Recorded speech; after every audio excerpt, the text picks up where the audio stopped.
Thank you, Senator. It's such an important question. You know, when we think about the administrative burden, it sounds so technical, but at the end of the day, it all comes back to the individual, the patient, and their families.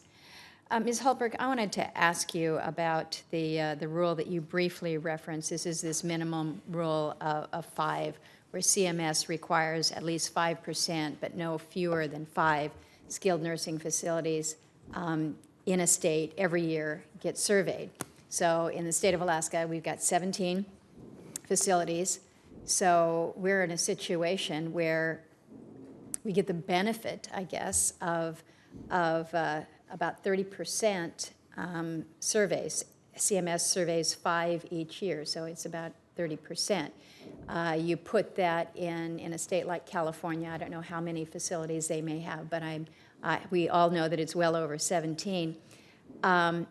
You mentioned in your testimony that the rural areas simply lack scale, and with this particular regulation, you can see how the lack of scale forces even greater costs on a facility because of these requirements.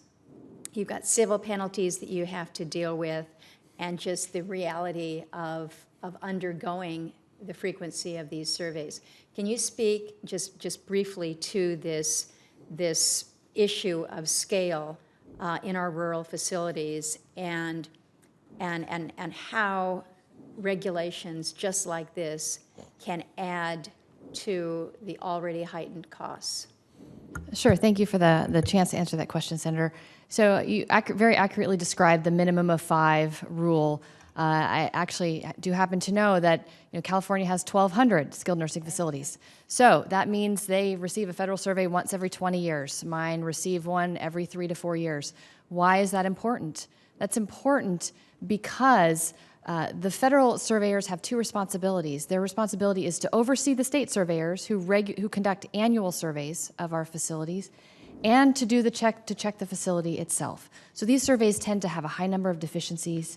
Not all those deficiencies are related to patient care, and there's a tremendous burden on the facility after a survey in then writing up very detailed plans of correction for each individual item found in the survey.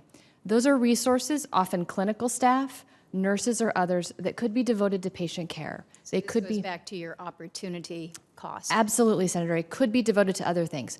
Why is it hard in a rural facility? Well, imagine a rural facility where you have maybe 11 beds, and you have 5 surveyors descend on your facility for a week. Now, they're going to find things that you're going to have to write up and address. It's a tremendous direct cost. It's, as you said, a tremendous opportunity cost. So we think that there should just be a one standard framework for surveys that is consistent across states. Again, our facilities welcome the opportunity to correct things related to patient care, but many of these things are not. As an example, we had a facility working really hard to serve culturally appropriate food to its elders. They received a deficiency for serving too much fish. There is no such thing as too much fish. I wasn't aware there was in Alaska either. But those are the kinds of things that are costing resources, staff time, dollars, and put particular burdens on those small facilities that have less available.